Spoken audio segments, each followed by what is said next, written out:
Financial markets in turmoil. What are the root causes of the financial crisis? The dollar losing value. Heading for its biggest loss in nearly 3 decades. Will Social Security even be there? I don't know. Buy or rent? That's a very good question. Interest rates. I'm not so sure. Where do you put your money? I don't know. Welcome to the show that answers your questions. This is Follow the Money Weekly with your host, economist, and best-selling author. Here's Jerry Robinson.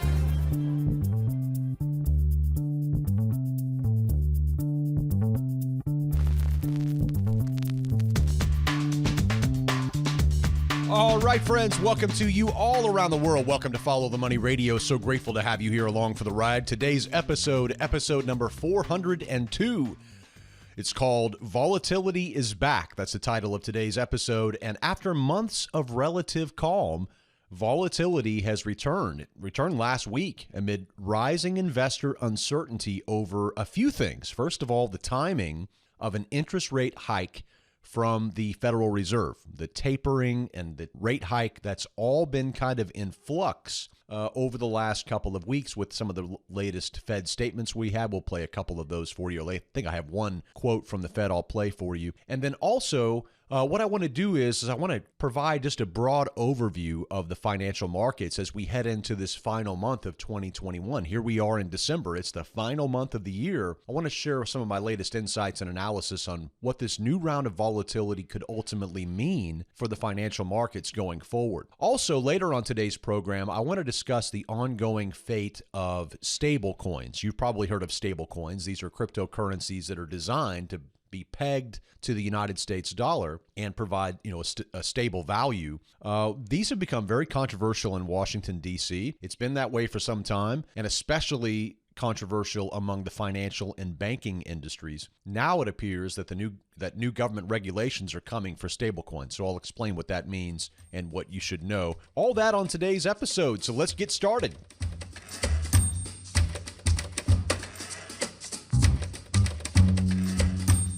All right, so Black Friday came and Black Friday went, and the stock market, wow, it was a strange Black Friday for investors as the stock market certainly pulled back. U.S. stocks suffering their worst day of the year on Black Friday as uncertainty over this new COVID strain known as Omicron sparked a heavy sell-off. Now, stocks tried to bounce back on Monday. Tuesday offered more uncertainty because we had several statements that came out, first from the Fed, also from a leading pharma CEO, the CEO of Moderna, warning that the current COVID vaccines, therapies, even testing probably wouldn't be as effective against Omicron as other variants. Despite all of the uncertainty around this pandemic, though, and the Fed's response, the U.S. stock market has still failed to deliver even a 10% correction over the last many months. And that's been thanks largely to the Fed's seemingly never-ending monetary stimulus and support. Investors are getting nervous because stocks have never been this expensive. They have never been more expensive than they are today, at least based on one metric. The total U.S. equity market cap, right? The market capitalization. If you look at the market cap of all U.S. stocks, it's currently well above 200%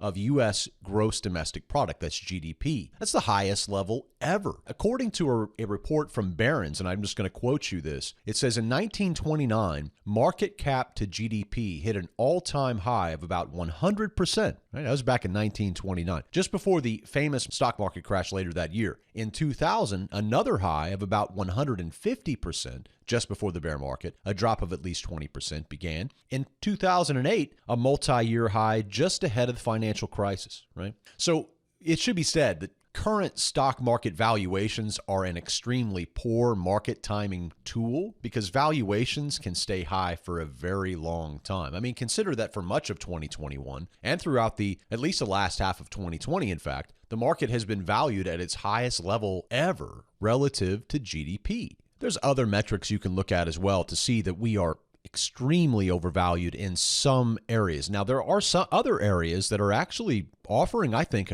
certainly a potential sale on prices, but some areas, of course, are just very, very rich. Some valuations are very, very high. Okay, so before I talk about the markets in general, because I want to provide you just a basic market overview of where we are right now as we head into this final month of the year. But let's first talk about what the Federal Reserve had to say this week. Federal Reserve Chair Jerome Powell jolted the financial markets on Tuesday after he said that the Federal Reserve could conclude its bond buying program perhaps a few months sooner, quote unquote, than they had originally expected. So, there's a big thing called the tapering, and the tapering is basically where the Federal Reserve is slowly cutting back the amount of bonds that it is buying each and every month. And we learned about a month ago that the Fed was going to do this at a rate of cutting it back by about $15 billion per month. Right now, it's, got a pretty big bond buying program where it spends more than $100 billion a month propping up bonds, government bonds, and things of the sort.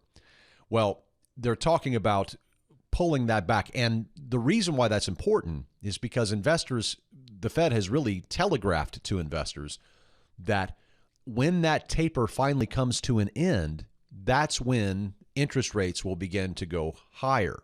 And so when we think about interest rates, that basically means that investors are preparing for the current ultra-low interest rate policies that they've enjoyed now for some time to begin to come to an end as soon as June of 2022. So that's causing some to kind of reassess the picture as we head into next year, and that's why we're certainly seeing some of the volatility in the market. So both Fed Chair Jerome Powell and also U.S. Treasury Secretary Janet Yellen were both testifying before a Senate panel, the Senate Banking Committee, earlier this week. And I'm just going to play you a few excerpts of some of the things that Jerome Powell had to say, just some of the noteworthy things that were in his testimony. Let's roll the tape. The threat of persistently higher inflation has grown. The test that we've articulated, I think, clearly has been met now. Inflation has run well above 2% for long enough. The word transitory has different meanings to different people. It's probably a good time to retire that word and try to explain more clearly what we mean. You've seen our policy adapt,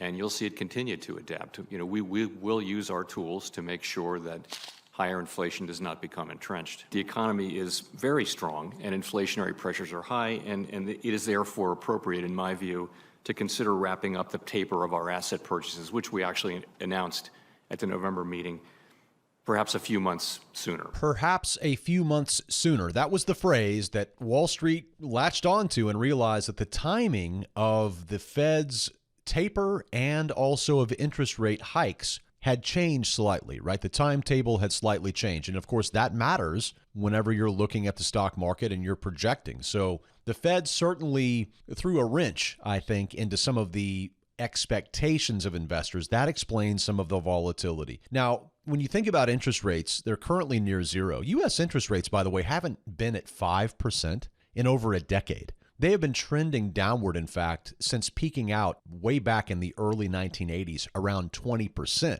Now, some of the youngsters in our audience today may not remember when you could consistently get more than 10% per year, even more, in a simple bank savings account. That used to be the case, right? Today, cash, for all intents and purposes, is a bad place to be. I mean, there are so many voices saying the same thing about this topic. And this was our message of the book, Bankruptcy of Our Nation. You have to diversify out of the U.S. dollar as much as you can in a prudent way that makes sense for you, because you cannot earn any interest on the U.S. dollar. Not only that, it's eroding, right? It's losing value. It's eroding. So and many people have a lot of savings today, more than they had at least before COVID. I was reading a report in the Wall Street Journal that showed that the savings rate has really, gone up in the wake of the COVID crisis. It's since come back down, but many people now are sitting on a larger pile of cash, oftentimes larger than what even, we recommend, 6 months, and they're just sitting in cash.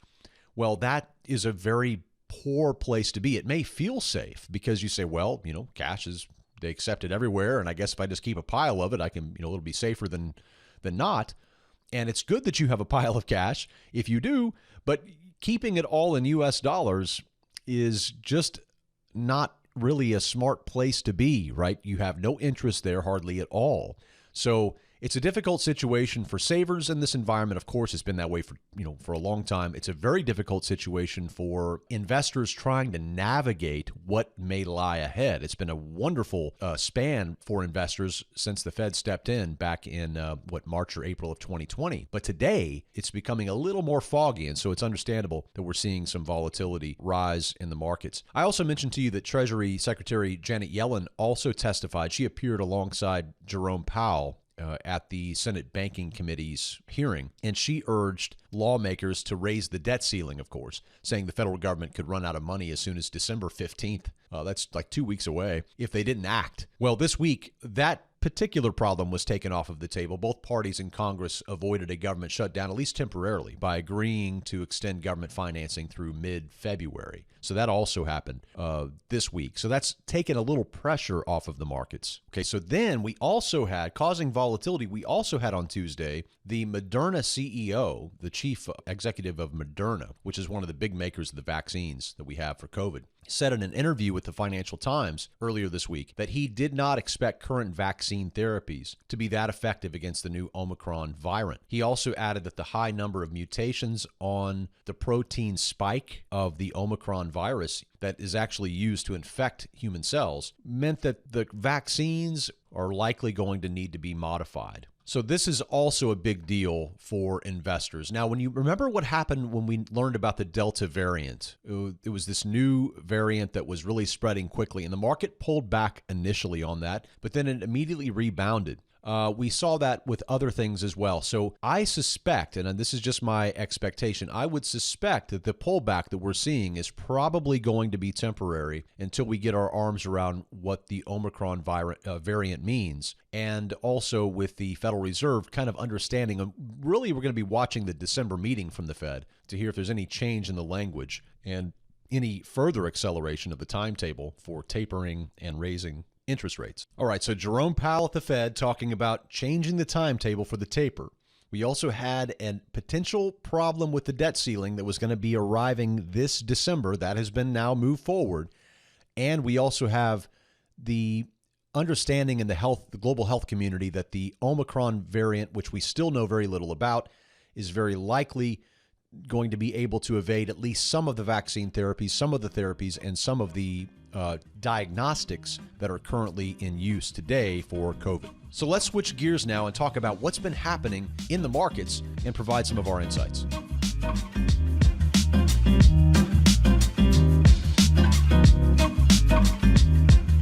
All right, so let's begin with a look at the largest U.S. major index. That is the S&P 500 index. We watch this market for our members and constantly talk about it, not because it's the ultimate place for any individual to invest or to be, although Warren Buffett would say that. In fact, if you've ever asked or ever heard Warren Buffett talk about the S&P 500, he said, if you don't know what you're doing and you don't know where to go, and you want to be in the market, the S&P 500 is a great place to be. Well, the reason is because it is a very broad market index, and it really gives us a great idea of what's going on in the overall stock market. So when we talk about beating market returns, you ever hear a financial advisor or someone say, are you beating the market? Well, they're talking about specifically, almost always, the S&P 500.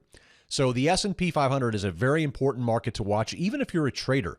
The S&P 500 is extremely important because studies have shown that 3 out of 4 U.S. stocks will move in tandem with the current prevailing trend on the S&P 500.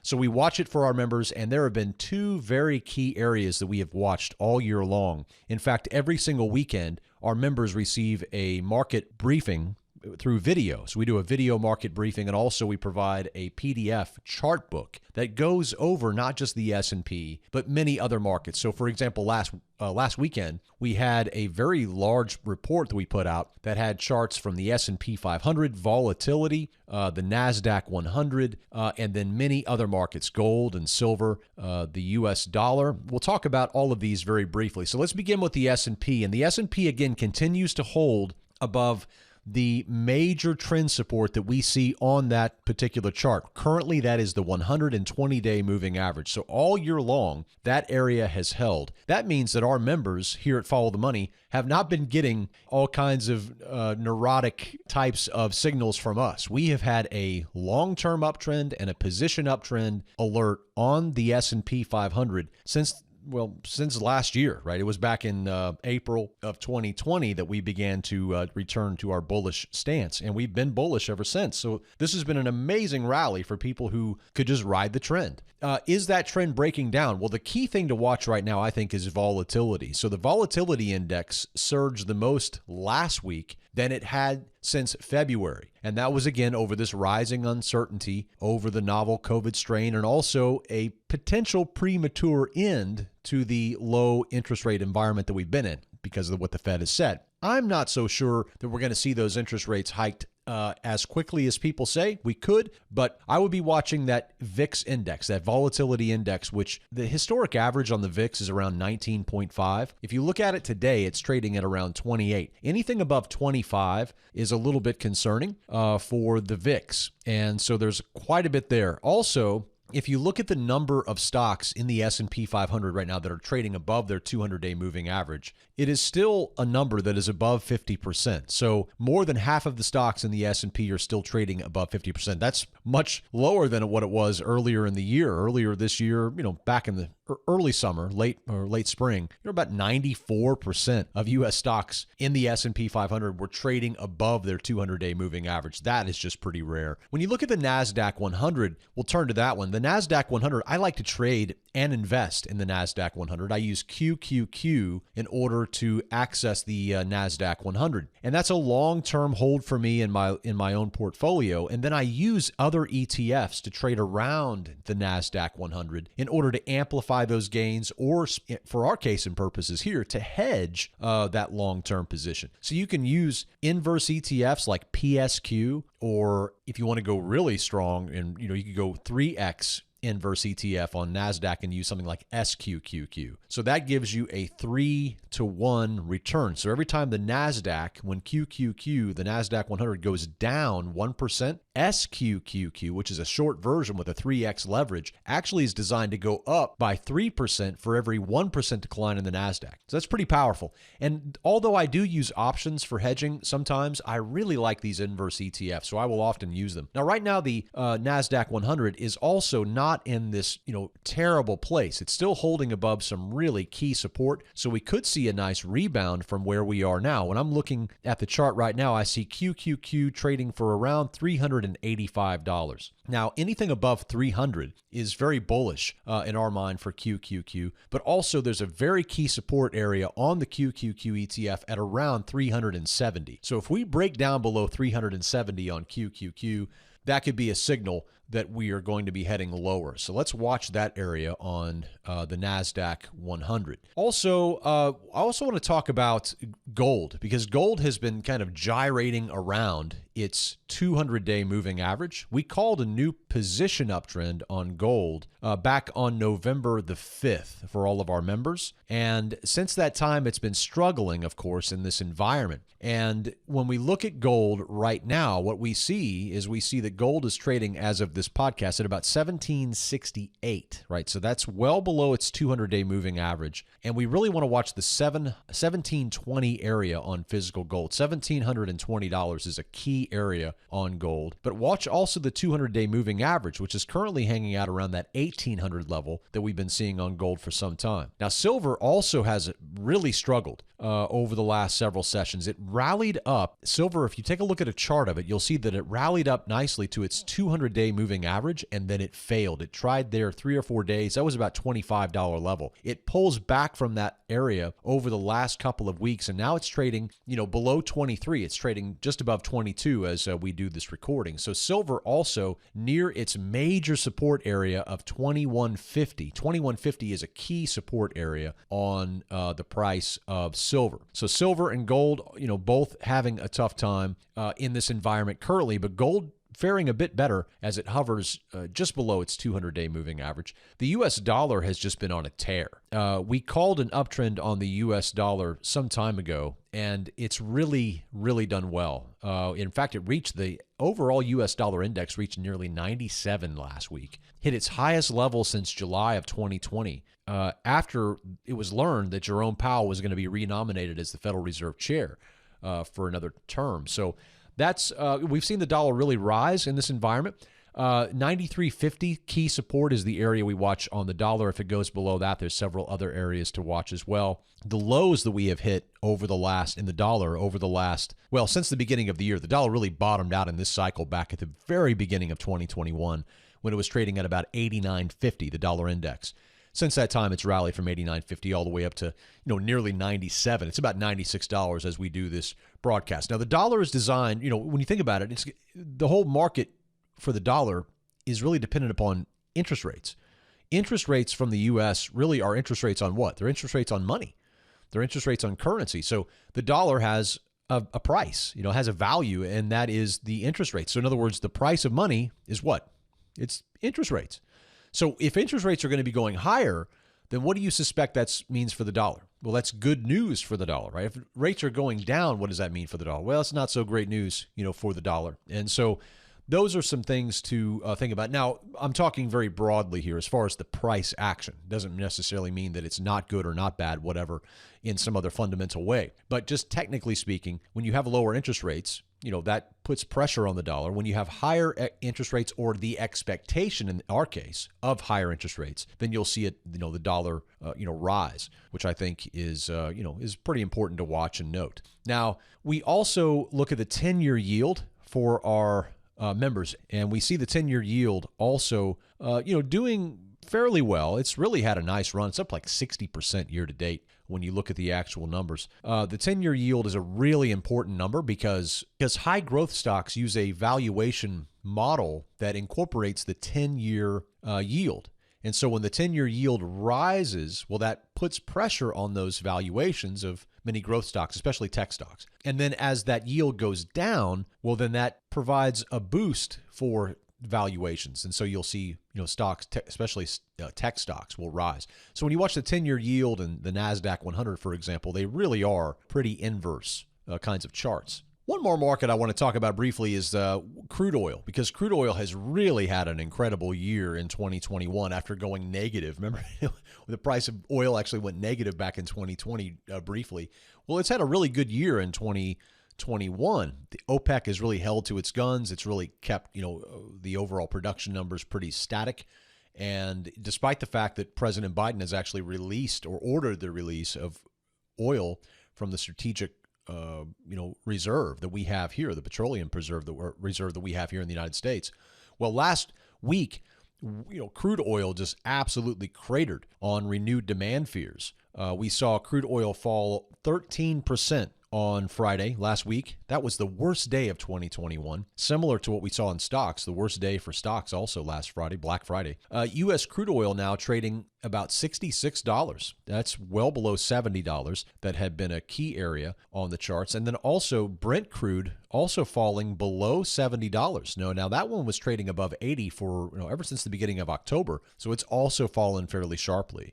So these markets, of course, can have a big impact on the overall market. So when oil moves big like this, it oftentimes precedes other big moves. So there's obviously a lot going on in the market. So our overall take here is that if you're a long-term investor and you're invested in stocks right now and you're uncomfortable with your positions, well, that's something for you to handle, right? If you're not comfortable with the amount of money you have in the stock market here, where's it going? Is it going higher? Is it going lower? I have a suspicion based upon my own research, based upon the charts, and based upon the current data that we have, that we're probably going to continue to see stocks go a little higher before we finally enter into a full-blown bear market. I don't know where that is. I don't know when that happens. I don't have a crystal ball. It's broken if I had one. But when it comes to overall, trying to position yourself, if you feel like you have too much money in the stock market, then listen to yourself. So many people have over-leveraged themselves in certain markets. The stock market is one that's easy to do because your 401k, your IRA, unless it's self-directed, you don't have any choice. You're just going to either go into cash, bonds, or stocks. And in this environment, stocks are really the only thing that's keeping you ahead of inflation.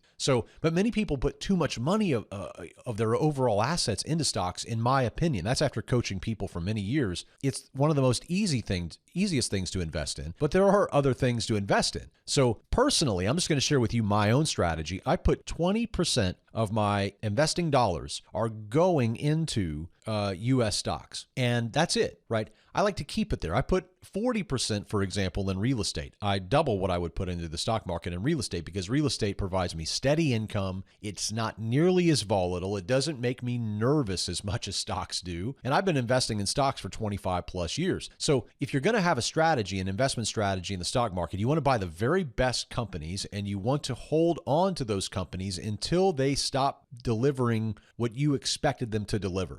So you got to do your research. And if you don't know what you're doing, if you don't have any ability to research stocks or you don't know how that works, well, then you really do want to defer to a financial advisor or, take the Warren Buffett strategy and just invest in a major market index or an index fund. At least you're going to get market-like returns and you won't have to worry about that single stock risk. But again, I feel as if too many people are exposed. They've exposed too many of their dollars to the stock market. That's not the only game in town. It's not the only place you can invest, right? You can invest in yourself. You can invest in your own business. You can invest those dollars into real estate. You can invest those dollars into commodities. You can invest those dollars into cryptos. Now, obviously, you want to have a well-balanced, diversified portfolio of varying asset classes, right? That's the ideal. And in this environment, obviously, the market is probably going to keep going up because the Fed is going to do everything possible to keep markets rising. But again, if you're nervous about this environment, and some of you are, then, take that up with your financial advisor and consider, do I have too much of my portfolio of the total investment dollars? Do I have too much of it into stocks, right? Now's a good time to ask. After this massive market rally that we've had, maybe it's time to do some adjusting before the end of the year. Those are my comments on, overall what the market looks like. I don't have a crystal ball, but we're still in an uptrend, and we will alert our members as soon as that changes. We actually alert them by email anytime the major market trend changes. So if you're not currently receiving our members alerts by email, if you're not receiving our videos every week and our coaching calls and all of our resources and chart books and everything that we have, be sure to become a member. Go to followthemoney.com/join. I would recommend the gold or the platinum membership personally because you're going to get access to so much of our research. It's such an incredible service for you to check out. So if you're interested in following up on more of our market research and want it on a regular basis, go to followthemoney.com/join. And we'd love to have you as the newest member of our global investing community.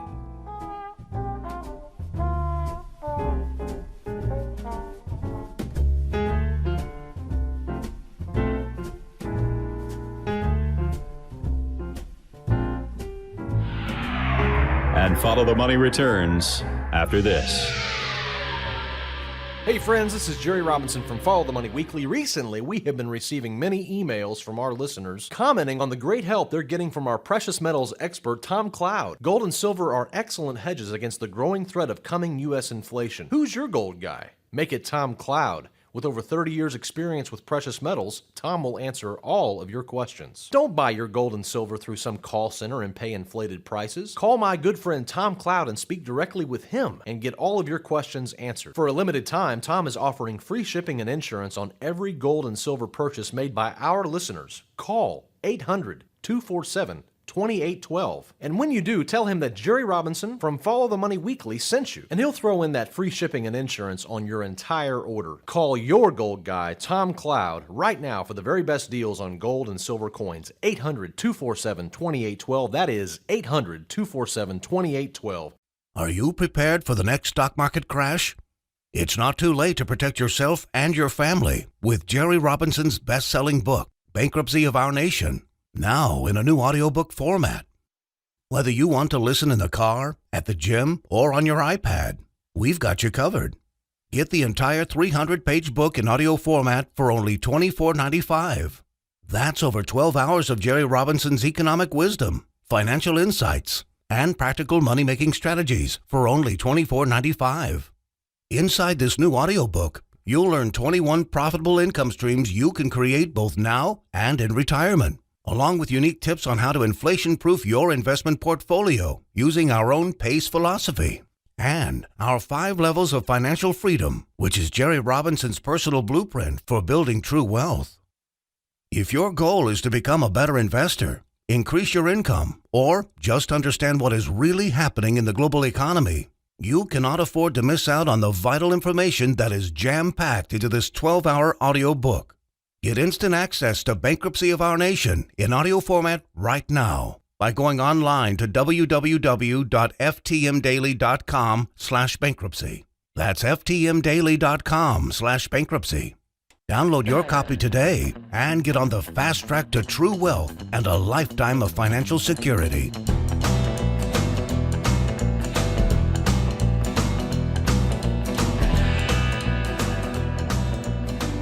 All right, friends, welcome back to the program. You're listening to Follow the Money Radio. You can find us online at followthemoney.com. We have tons of resources available for free. We also have an incredible number of premium member resources as well. Become a member here of our global investing and trading community, followthemoney.com. You can click on the plans and pricing button to learn more about our memberships. Now, today in the second segment, what I want to talk about is the topic of stable coins. So stable coins have been getting a lot of attention over the last year or two, and there's a reason, But before I get into it, you may say, what the heck are stable coins? I've heard of them in the news, or I've heard people talk about stable coins, but I don't know what they are. Put simply, stable coins are a type of cryptocurrency that is designed to maintain the value of $1, right? When I first learned about stable coins way back, I didn't fully grasp why they would be popular, but after a few months of kind of digging in them and understanding what they were, it makes sense now that they are so wildly popular. Now, when people think of cryptocurrencies, they think, why would I buy a coin that is designed to always stay the same price? Isn't the whole point of buying cryptocurrencies for price appreciation, right? You want to have them go up in time. And so why would you buy a coin that is its whole stated purpose is to not change price? Well, that's kind of, quite frankly, that's really what the US dollar is, right? It's designed just to be stable. And it's not, of course, the dollar is losing value. And of course, any stable coins that are designed to maintain the value of a dollar are also losing ground as well. That's a whole different story. But typically, these stable coins that are created, you've probably heard of several. There's Tether, which is massive. It's one of the largest. Then you also have USD coin, USDC. This is the one I prefer. I'll talk about USDC in a minute. And then you also have the Binance USD coin, and then several others. So, basically they're typically, these stable coins are typically pegged to the US dollar at a fixed ratio, and they're supposed to be backed by hard currency reserves or some sort of cash-like asset like treasury bills or something. And the problem is that regulators are not comfortable with, in quote unquote here, with the stated reserves of these stable coins. And they're concerned that, some of these stable coins may not actually be backed the way that they state. Now, the market value for stablecoins has surged from just $24 billion over the earlier about a year ago to now today about $140 billion. That's according to Bank of America. Much of that is concentrated in those leading stablecoins, Tether, and especially Tether, and also USDC. Now, why do people use stablecoins? Why would people buy something that's not going to go up in value? Well, the primary purpose, I would say, for stablecoins is liquidity. So when you are trading or investing in the cryptocurrency market, unless you're using a fiat to crypto exchange, something like Coinbase.com, where you can actually connect your bank account and they'll take dollars out of your account and then you can buy Bitcoin.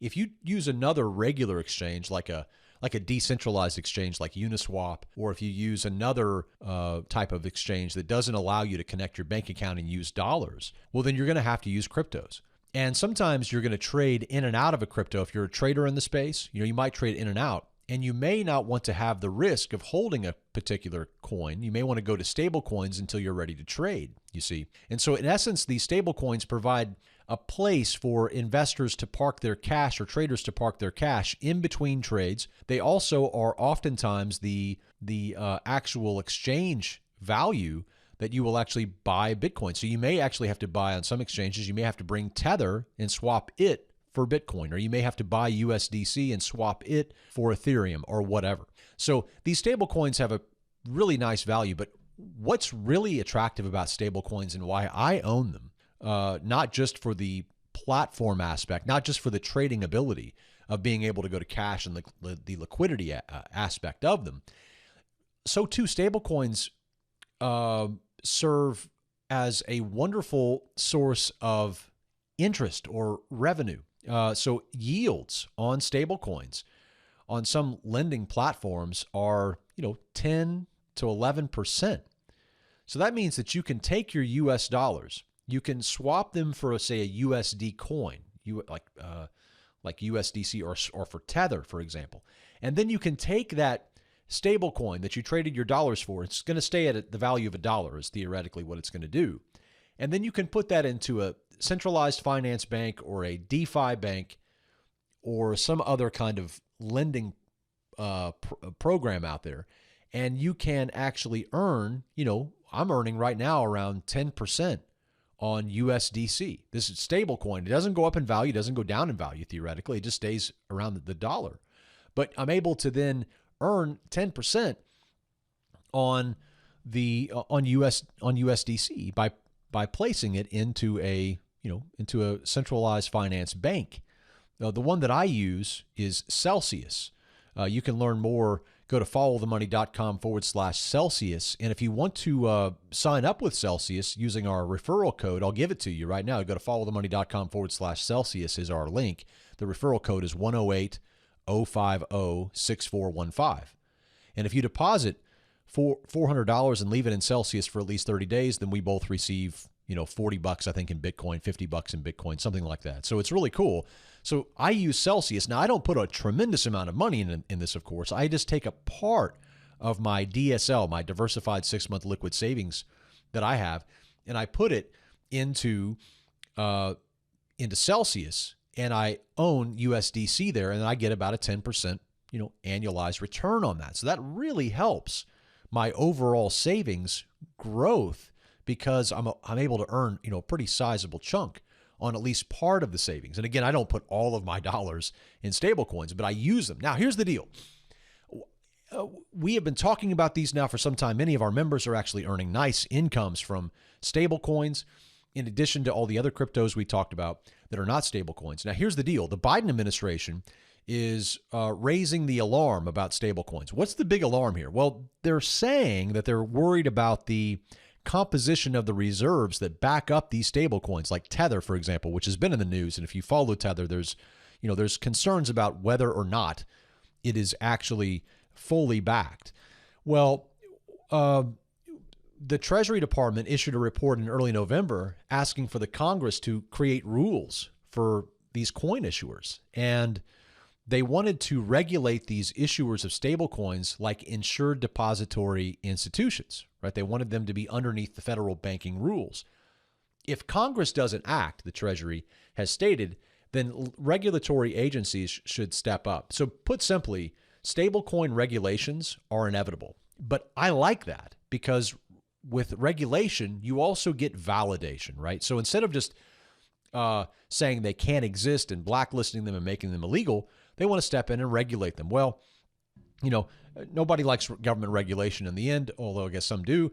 But, if it means that they're going to regulate it, but then they're simply just going to leave them intact, well, that just simply validates the existence of stablecoins. So this is not only, I think good news for the future of stablecoins that they're going to be here if the government actually regulates them. Again, that means they're validating them. This is what you want. This is exactly what you want Congress to do if you're, for example, looking at the cannabis market. You want the Congress to say something, right? You would prefer them to say something rather than nothing. You want them to somehow say, okay, let's regulate this and tax it, right? Because that would be good news for the cannabis market. There's many markets like this that when the Congress begins to step in, it can be good news. Now, if you're looking at stable coins and saying, are they going to stay? I would tell you that they're going to stay. I'm not a big fan of the Tether stablecoin. I prefer USDC. That was launched back in September of 2018. It's actually issued by regulated financial institutions, backed by fully reserved assets, and it's redeemable on a one-to-one basis for U.S. dollars.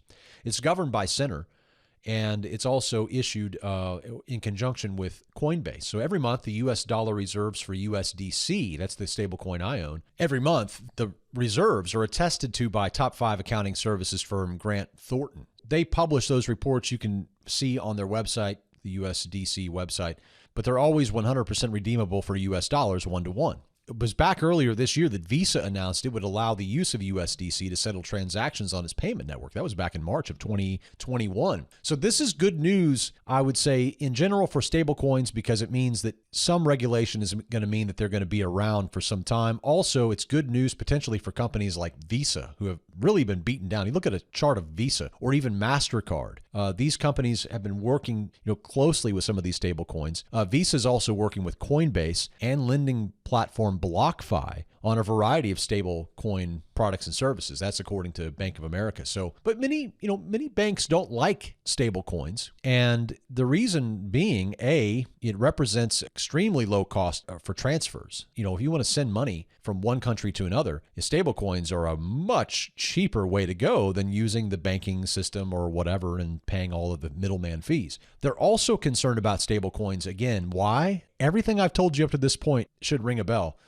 The red flag is there.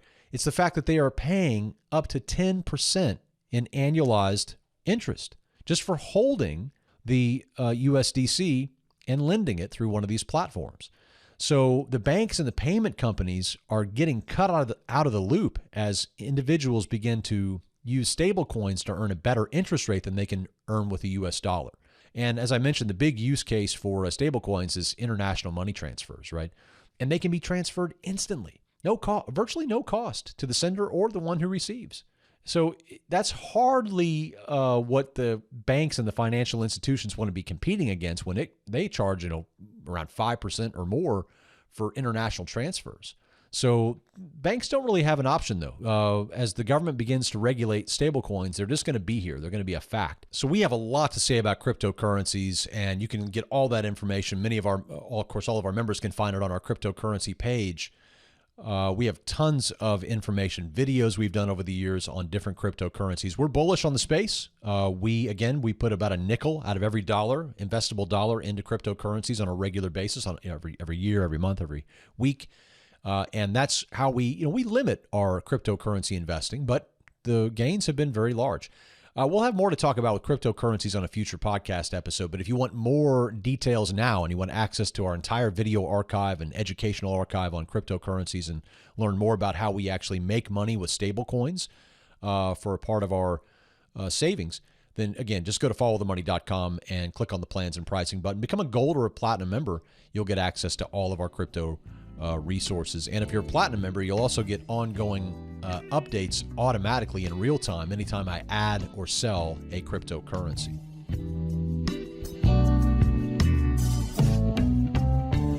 Hi friends, it's Jerry Robinson here from Follow the Money Radio. Do you want to learn how to trade options? Are you intimidated by options trading but still have a desire to learn how it all works? If so, you will be pleased to know that our options trading course is now on sale in our online store for only $37, but for a very limited time. When you purchase this 5-hour online video course, you will learn how to leverage the power of options to generate a steady stream of income from the markets while minimizing risk. This course, which is deeply discounted for a limited time, provides you with 8 full-length video lessons with me that will walk you step by step on how to get started in the world of trading options. This video course begins with a comprehensive introduction to key options trading concepts, including calls and puts, premiums, volatility, along with an introduction to option Greeks, and how to properly value an option before you make a trade. But this video course not only introduces you to the basic concepts of options trading, it also provides you with 3 proven option trading strategies, including how to rent out the stocks that you already own to others to generate a passive income by selling covered call options. We'll also teach you a smart way to buy call options for profits, and our students have told us that the secrets revealed in this video alone are worth the price of the entire options trading course. You'll also learn a unique options trading strategy where you can get paid while you wait to buy your favorite stock. This is an advanced trading strategy that is one of our favorites among our top trading students. So this options trading course contains a tremendous amount of knowledge jam-packed into 5 full hours of video presentations that you will want to watch over and over again as you begin or continue your trading journey. If your goal is to learn how to make money with options, this is a must-have education video series. And you can unlock this entire video course right now by simply going to followthemoney.com/shop. There, you'll find our online store and simply look for the options trading course. This is a special introductory price and it is a limited time offer, so act now. Go to followthemoney.com/shop and take advantage of our deeply discounted options trading course today.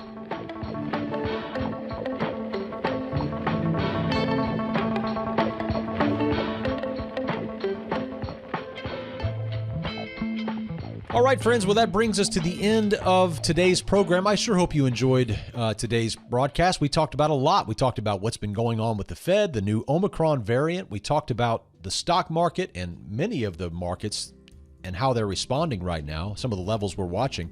And we also closed out the show today with a talk about stablecoins. Stablecoins, really interesting topic. Able to earn money with those on a regular basis and have been doing for many months. But there's some regulations ahead. We'll see what's going to come about in the coming weeks. We'll be watching that. So as always, I'd like to leave you with a final word, and this time it's from the great investor, legendary investor, Charlie Munger, when he said, "Those who keep learning will keep rising in life." That's so true, friends. Stay focused on your goals. Stay curious. Be teachable. Keep growing. Keep learning. And never give up. And that's just something to think about. Remember, friends, when you want the truth about the global economy, just follow the money. Have a safe and prosperous week, and we'll see you right back here next time. Till then, God bless.